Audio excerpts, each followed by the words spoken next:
علامہ اقبال کہتا ہے ہو اگر در پردہ قوت فرعون کی مرید، وہ جس کا حلیہ بے شک مجھ جیسا ہو، یا پینٹ کوٹ میں ہو، یا بڑی بڑی مونچھیں ہوں، بڑے بڑے بال ہوں، اور وہ بڑا خطرے کا نشان ہو، وہ بڑا دہشت اور وحشت کا نشان ہو، اقبال کہتا ہے ہو اگر در پردہ قوت فرعون کی مرید، قوم کے حق میں لعنت ہے وہ کلیم اللہ ہی، قوم کے حق میں لعنت ہے وہ کلیم اللہ ہی۔ اگر کسی نے پرچون کے بھاؤ میں کشمیر کو بیچا ہو، کسی نے تھوک میں بیچا ہو، فرق تو کوئی نہیں، اس کا بس پرچون کا تھا، اس کا بس تھوک کا نہیں تھا۔ کوئی کشمیر کمیٹیوں کے چیئرمین اور کچھ کشمیر کے جناب کاس کو ساری زندگی کھانے والے، بچانے والے، پھر قوم کے سامنے رونے والے، میں ان سے پوچھتا ہوں کہ تم نے بھی تو پرچون میں کشمیر کو بیچا ہی ہے، اور اب جو بڑی بڑی مونچھیں لے کر اپنی قوم کو کہتے ہیں ہمارے بھائی کو نہ جتوایا، ہمارے نہ کیا۔ میں نے کہا شرم کرو اور کچھ غیرت کرو۔ تم اپنی قوم کے، اپنے لوگوں کو دھمکیاں دیتے ہو کہ ہمیں ووٹ نہ دیا تو ہمیں تم دفاتر میں داخل نہیں ہونے چاہیے گا۔ میں نے کہا ڈوب مر جاؤ۔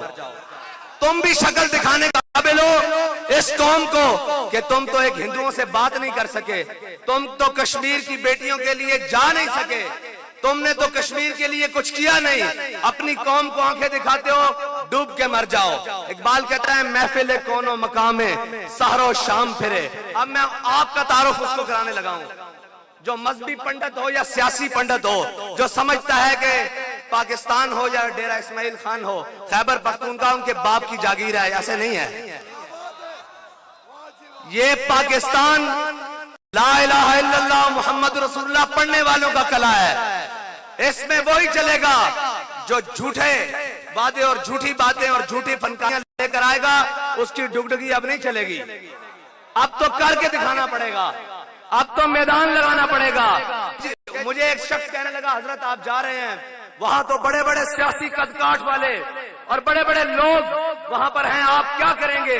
آپ کے جلسے میں چند سو لوگ آئیں گے۔ میں نے کہا بھائی میری بات سن، میرے جلسے میں ایک شخص آئے، مجھے اس سے پرواہ نہیں ہے، میرے جلسے میں ایک شخص ہو، اگر میں اکیلا بھی کھڑا ہوں اس سے بھی کوئی غرض نہیں ہے۔ میں نے کہا حضرت عبداللہ بن مسعود صحابہ کے سامنے ایک درخت پر چڑھے تو صحابہ نے ان کی پنڈلیاں دیکھی، وہ بالکل کمزور تھی، بالکل ایسے بالکل کمزور تھی، تو صحابہ مسکرانے لگے۔ میرے آقا و مولا نے فرمایا ان کی پنڈلیاں کیوں مسکرا رہے ہو؟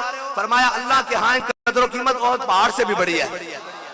میں نے کہا میں تو صرف ان کے پاس جا رہا ہوں جو اتنے ظالموں کے نرغے میں بھی آ کر کہہ رہے ہیں سینہ کھول کر کہ لبیک لبیک۔ میں نے کہا میں دیکھنے جا رہا ہوں کہ قائد محترم، قائد ملت اسلامیہ، امیر المجاہدین علامہ خادم حسین رضوی نے جو عشق کے جام پلائے تھے ان کا نشہ کہاں تک پہنچا ہے۔ میں تو صرف یہ دیکھنے کے لیے جا رہا ہوں۔ میں نے کہا حضرت وہاں بڑے بڑے سیاسی قد کاٹ والے لوگ، بڑے بڑے خاندانوں والے لوگ، جناب آپ کا تو کوئی بات نہیں، آپ وہاں جا کے کیا بات کریں گے؟ میں نے کہا جس اسلام کی ہم بات کرتے ہیں نا، جس دین کی ہم بات کرتے ہیں، وہاں سیاسی مذہبی قد کاٹ نہیں دیکھا جاتا، وہاں ایمانی قد کاٹ دیکھا جاتا ہے۔ سبسکرائب کریں اور بیل دبائیں تاکہ کوئی خبر رہ نہ جائے۔